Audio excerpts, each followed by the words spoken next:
honorable dignitaries at all levels, Senate, Parliament, government, governors of provinces.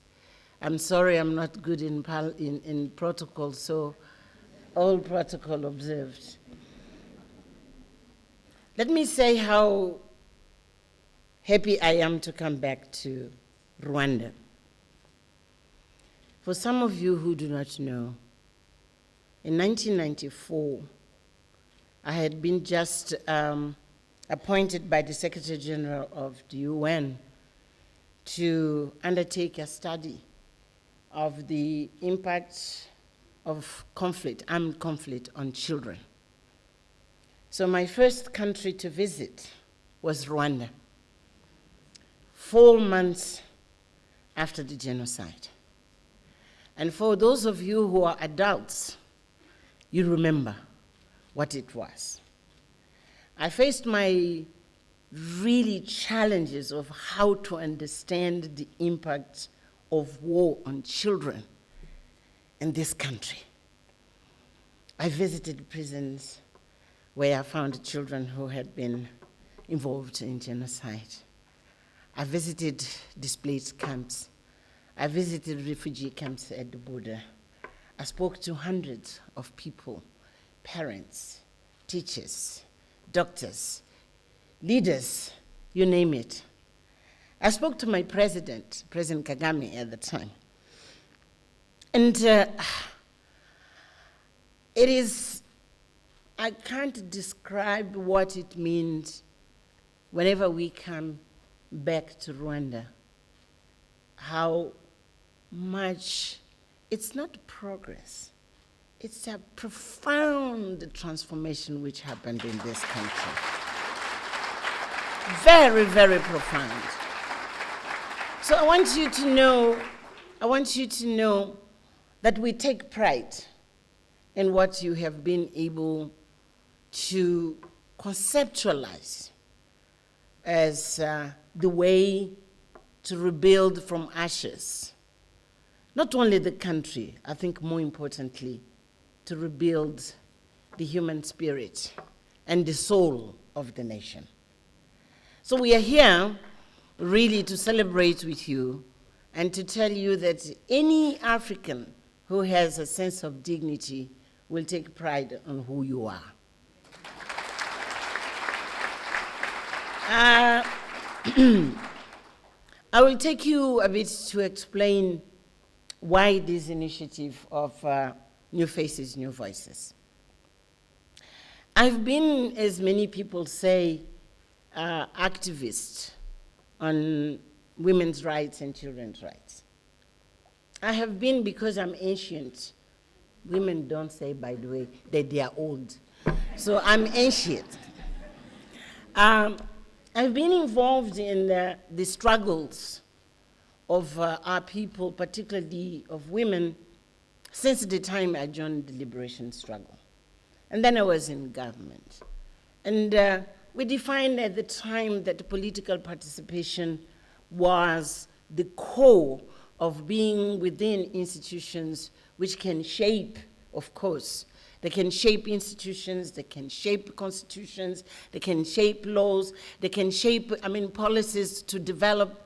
So political participation was the issue. And we have made, as continent, reasonable, I wouldn't say significant, but reasonable progress, because the progress is very uneven. Although we now have women who are the face and voice in higher institutions, but if you take the 54 countries of our continent, the situation is really very, very, very uneven. You are the first in the world and the first on this continent, but you also find in the same continent some of those who are the last. Nevertheless, looking back to what has been my life story, I decided that, before I go down there, I need to make a contribution to what I call multiplying faces and amplifying voices of African women, particularly in those areas where they are still very, very underrepresented. So the choice for economic advancement is precisely to recognize that despite the challenges in political arena, but the biggest challenge today is exactly economic empowerment. So within this, I want to give my contribution that they will have hundreds of thousands of women who will be able to sit at the table where decisions are made, whatever is the sector of development which has to do with the economy. I'm not saying I'm going to see the results. I'm saying I will contribute to lay the foundations so that that will happen. So multiplying faces, amplifying voices is really to say in every sector of economic decision, the face of a woman has to be there and the voice of a woman has to be heard in a representative way in which we are not only having those who have been privileged, but you have the privileged representing the millions of women in different levels of our societies. So that is the concept of multiplying faces and amplifying voices. So why women in finance? You know, it started by hearing the world after the financial crisis talking about restructuring the financial sector, revisiting what went wrong, and reimagining. There were lots of things which were being said at the time. And then I looked, but who is debating all this? And looking at the group of the G20, I saw actually at the time two women. It was Angela Merkel and it was Cristina from Argentina. There are two women. But I said, but those women, they are not talking women's language. They are talking state language. So where are the women first? But more importantly for me, it was to ask, where are the African women in that debate?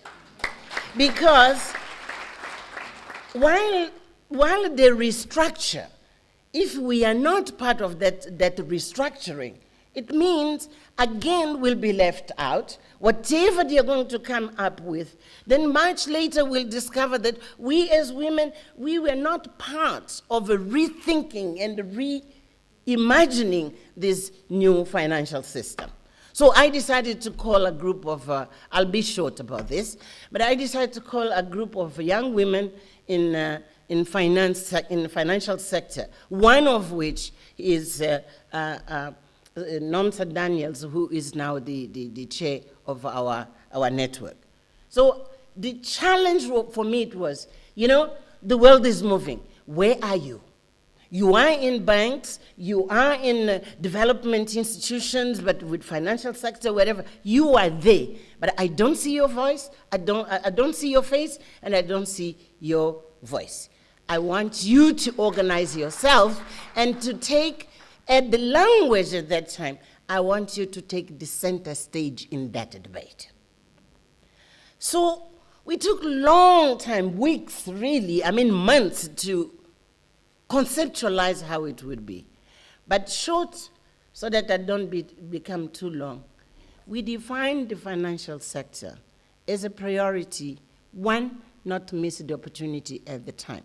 Second, because we recognize that it is a sector which has the potential not only to transform itself, but to open avenues for other women in different sectors to enter into the pipeline of growing their business, and in that process, they make themselves relevant in the economy, but as it was quite rightly said here, they transform the life of their families, of their communities, of their nations, and even of our continent.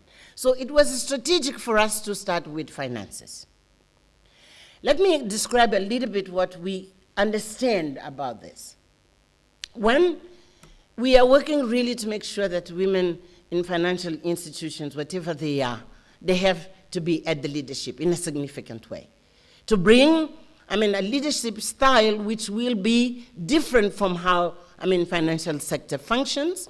Second, to bring the aspirations and the needs of women to the discussion and decisions of how financial institutions, they develop their business. But at the same time, to review why is it that on our continent it's more than 50 years countries are independent. Why is it there are so few women, very few women, who have access to formal financial institutions? We all move in in millions in the informal sector. But we want to be informal also. It's our right. What is it? So we challenge institutions to look inwards and identify obstacles which may be structural, actually. Structural, but others they can be simply of, resistance to have women, but to make sure that they review the products and the services which are relevant to women. And we said to them, we will do the research to know what are the needs and priorities of women. And because of that, we have been doing research in some countries to interview, to get from women themselves, why is it you feel intimidated to go to a bank, for instance, to take a loan? You take it from small groups, but you don't go to the bank. What is the issue? But what would be your priorities?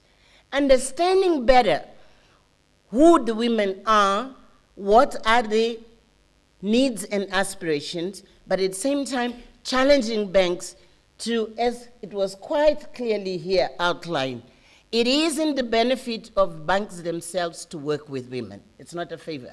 They will do better business. They will have millions of clients. Because of that, it is business for banks, but it serves our own purpose so that we also, as women, we are not only to be born and die only in the informal sector. We are going to take a stake in financial systems. So we want to transform. It is an ambitious goal, but we want to transform the way the financial sector sees itself when it comes to women. We don't want to be marginal. We don't want to be a by the way. No, we want to be at the center of the attention of the financial system. And now, for this to happen, it can't be done in general. We need to know the reality of what are the general issues, but how do they present themselves in each country? That's why we opted to build a network which is Pan-African, but at the same time, it's grounded and rooted in every single country. So we decided to create the chapters. As we speak, we are in 15 countries, and we'll grow as the process takes ahead.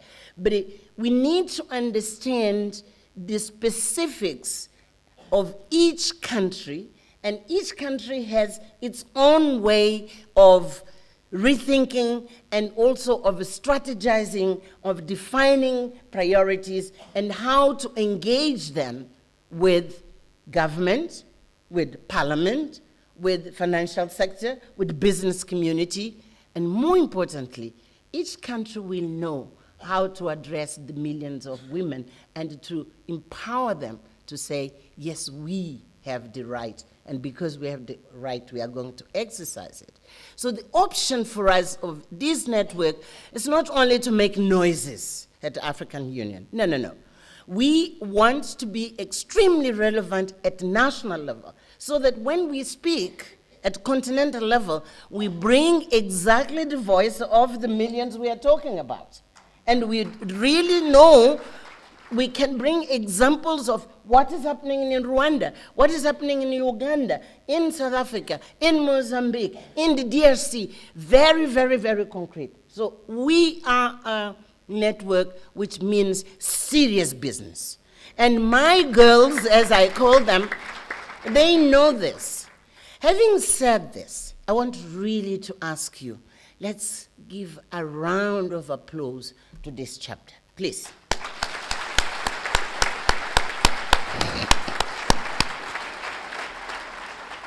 I challenge the chapters, all of them. It's before you go to government and you go to whoever, do your homework. You have to have the baseline. You have to have information of exactly what's happening in the country. Who are you talking about? This is what they did. What Monique has presented to us, it's a very clear mapping of what are the issues which are to be addressed in this country. This is exactly what we want. I've been challenging our chapters that I don't want to hear about, oh, we have many women. Many doesn't mean anything. We need numbers. Yeah, we have to say, even if we start in a very, very low level, we have to say there are 122. And you start from 122, and you define how do you get to 100,000, and then how do you go to millions. So for us, statistics, numbers are extremely important. We are not going to be talking in generalities. We are going to be talking about precise numbers in every country. Which brings me to another point, is that we discovered that in many countries, institutions do not have numbers. We need numbers, but they don't have them. Let me give an example. Everybody says, oh, SMEs, they are a contribution to GDP, etc., etc., etc. But then I say, in every country, how many women are in SMEs? And then they come, oh, it's more or less. What does it mean? There is no disaggregated data according to gender when it comes to SMEs. Very little. It's not only in Africa. But generally speaking, there is no gender disaggregated data on SMEs. So we challenge governments, we challenge institutions, including the Bureau of Statistics, everyone. Let's work to know exactly what is this thing of SMEs when we talk of women. Second, when we say SMEs, well, some will be in agriculture, others will be in transport, others will be in tourism, others will be in mining. We need to know, if we are to empower women, we need to know how many of each sector are SMEs, so that we grow with them, but it's not only in one sector, but we take into account the different sectors. And that's where, again, New Faces, New Voices is strategic. Who is going to help women to make the deal, to organize for them really to close the deal, financially sound deal, when they are in mining, when they are in telecommunications, when they are involved in infrastructure? So for us, it's exactly to encourage and sometimes really to be uncomfortable to institutions to say, you take women not as numbers, take women with a face. And because they have a face, then you will say, these are in tourism, these are in mining, these are, etc. Am I making myself clear? New faces, new voices. When we say transformative, we say transformative financial solutions. But we want also transformative solutions for many other sectors. What is the other second sector we came about? Now, so that you know, this is the most developed network we have. But we started also with another network in business. And we said, African women in agro-business. We didn't say in agriculture. and it's deliberate. We know that most of women are in subsistence agriculture, but we want to introduce the mindset that even when you are small, agriculture means business. It's not only for subsistence. Change the way you do agriculture, increase the yields, and of course I don't want it to be in details, but to change the way both women themselves and institutions who support them, they look at these women as business case and not only to survive and then to live in circus in that poverty line in which we are. And the agriculture, we know there are so many opportunities. Everybody now is talking about Africa can be the food basket of the world. Before it becomes food basket of the world, it has to be the food basket of the millions of families on this continent. And we stop, the shame of importing food in this continent while we have the capacity to produce. And who is going to do it? It's women. So we are engaging different institutions to say, look at the women as the power they represent to transform agribusiness, and it to be absolutely relevant to change not only their lives, but also to produce, and then we can export. But first, feed the millions, hundreds of millions of Africans. So far, more than 200 million of Africans go to bed with no food. We know that. So agribusiness is one sector. The other sector in which we are thinking now we have a network of African business women. What it is, we realize that every single sector has common issues which they are addressing separately. So when they go to my Minister of Gender, she hears 100 organizations of women, but they are bringing the same things, but in different angles. We said, no, this is not going to help our governments. We need to come together. You keep your identity, but we strategize together to define what are the priorities of issues which are common to all the women in business, and then to address this, so that we will go to the structural changes, the structural, transformations which are necessary while you keep your identity as a network in the business where you are, but we speak as a voice which is organized. We insist in this issue of organize, strategize. Organize, strategize. That's how we talk in our language. Anyway, that is to say, when it comes, for instance, for issue of land, it is true that land is mostly for agricultural purposes. But if you want to build a plant, an industrial plant, you need land. And you need to own this land, isn't it? Even if you want to whatever you want, land is an asset which, one, it serves the purpose of agriculture, but it can serve many other, business initiatives. So we are seriously conceiving how we are going to unlock the issue of land in those cases where we need to engage regional, it's not only national, regional, and even continental. And we are working on this. But in every country, then these African businesswomen, yes, they are going to be able then to identify exactly, is it legal? And we see how we remove this. When it comes to traditions, of course it's much more complex, but the women know how very well to network. And we all can come together, even those who are lawyers, even those who are doctors, to say, you know what, let's tackle in this country the issue of land because it's decisive for all of us. And we hammer with governments to change whatever is legal, but also with the communities to change the attitudes towards land, inheritance, et cetera, et cetera, et cetera. So the movement we are trying to build is to say, no matter where you are, those common issues which are coming together, we need to work as a wave or women in a movement in which no one can dare to ignore our voice. So that's African businesswomen. We also are going to establish this year African women in media. Why this is important? When you hear about African women in the world, particularly when they want to show the face, it's the poor, the refugee, the one who is dying, the one, isn't it?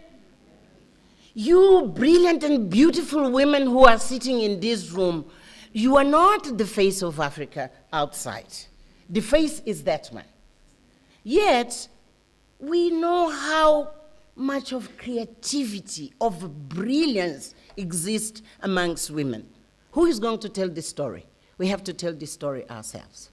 So the network, it's really to portray the real African women, not those women who, by circumstances, are victims of all the ills we still have. We know we have social ills, but we are not only social ills. We are much more than that.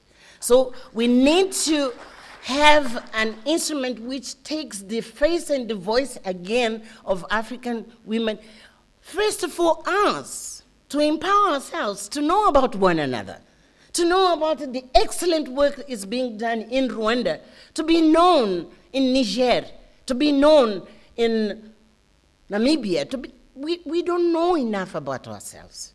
And we need to make that, movement of just exchanging among ourselves so that we will build the strength, the inner strength to face the challenges we have. But we are thinking of creating another network in mining. Why? Because now mining is booming in the continent. And can you tell me how many women are in mining in Rwanda? Do you know? No? Do you know? My own country where I was born, Mozambique, now it's coal, it's gas, whatever they say about the resources of the country. And you know what? No one single woman is taking, advantage of those things. And we say, Those resources belong to the millions of us as well, isn't it? So I want to challenge you. To look and say, those sectors, I said, underrepresented. And sometimes it's not even underrepresented. We simply are not represented. And women have the right to be there. And because of this, to encourage to say, baby girl, it is your right. Baby girl, you know how to do it. If you don't, go to the next person to help you to do it, but take opportunities. So I want to end here before I go to the general thing, is to say, these multiplying faces, amplifying voices, it is simply the acknowledgement that some of us have been given privileges in life. I am a village girl. I was born in a very humble family. I was brought up by a mother because my father had just died. So I'm no different of millions of women of my generation and many other generations who have come. But I don't know why. I have been given privileges of taking a stand in different platforms. And because of that, privileges come with responsibility. And it is because of that, I say, I have to use my privileges so that I can be in peace with myself, to know I was given, and whatever I can do, I can give back. But I don't want to give back in small numbers. I'm very ambitious. I want to give back in hundreds and thousands in future. Actually, now I'm very happy because I think in 5 years? Oh no, 5 years I'll be alive. Definitely I'll be alive. So I will see it. I was being even a bit shy to say, no, hundreds and maybe thousands, and the millions will come after my lifetime. But the millions are being promised to me now, in my lifetime. Oh, yes, that's precisely. And you'll see the faces of those women empowered financially, as we are saying here, and to say, we simply, and my role is very, very small, very, very, very small. It's just to encourage them, particularly to challenge them. So this movement is about challenging and to say, don't be satisfied with the small achievement you have made. Think big, act big, become big, and really to become big. And I mean it. I don't understand anything of business, but I want to see big women business in this continent. I want to see it. So that's what we are trying to say. It is to challenge ourselves and to move from that sentiment that women will be satisfied with doing. We can do much more. We are brain power. It's the brain power we have to use. It's the energy. It is the brilliance. It's the drive. It's the ambition which has to grow. It has to be really very high. And then take advantage of leaders of this country who are creating all opportunities. So if you don't take it, you can't blame. You can't blame the political leadership of this country. That's where we are. And finally, I want to mention that this movement comes at a time the world is debating the Sustainable Development Goals. And in many instances, we never discuss the MDGs, which are at the end. But Sustainable Development Goals are being discussed and they're being adopted in September. Again, don't miss the train. Don't miss the train, girls. You have to engage with them to know what are the goals which are relevant to us as women. How do we engage with them? And particularly now, how do we engage our government when we plan, now we are going to achieve the 2010, but the Sustainable Development Goals go to 2030. It's 15 years from now. How are we engaged? We engage in a meaningful way to make sure that the girls, the little girl of today who will be at the time will be an adolescent. The one who is adolescent today, who will be a young woman and even sometimes a grown woman, will have to stand at that time in a completely different level than ours. It is our responsibility. And the Sustainable Development Goals also, they say, leave no one behind. Of course, it's a huge challenge.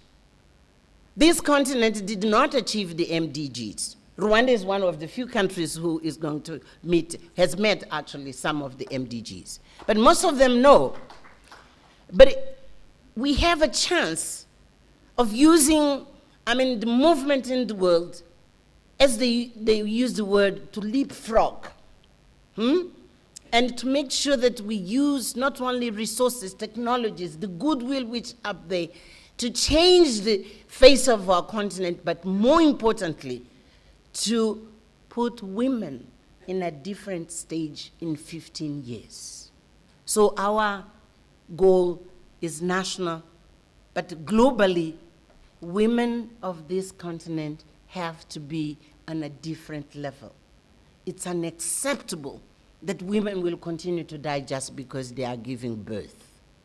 It is unacceptable that our babies will die simply because there is no very simple technical instruments to deal with a newborn.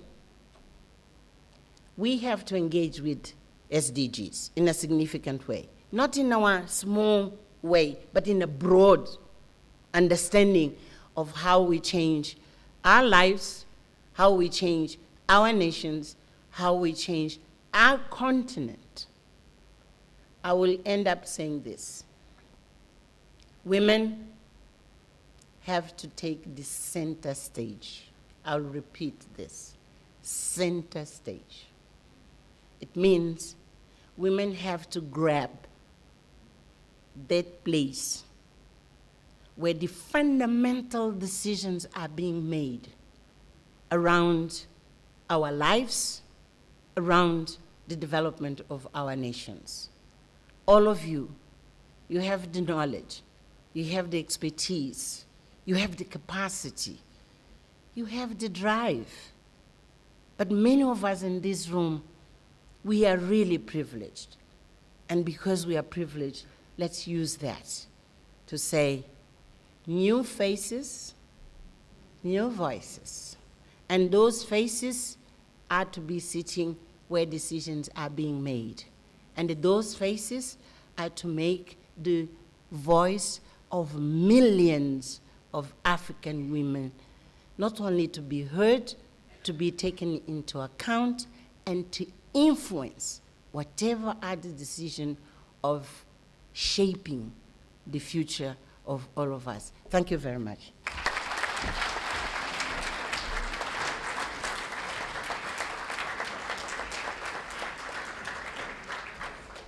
Thank you very much.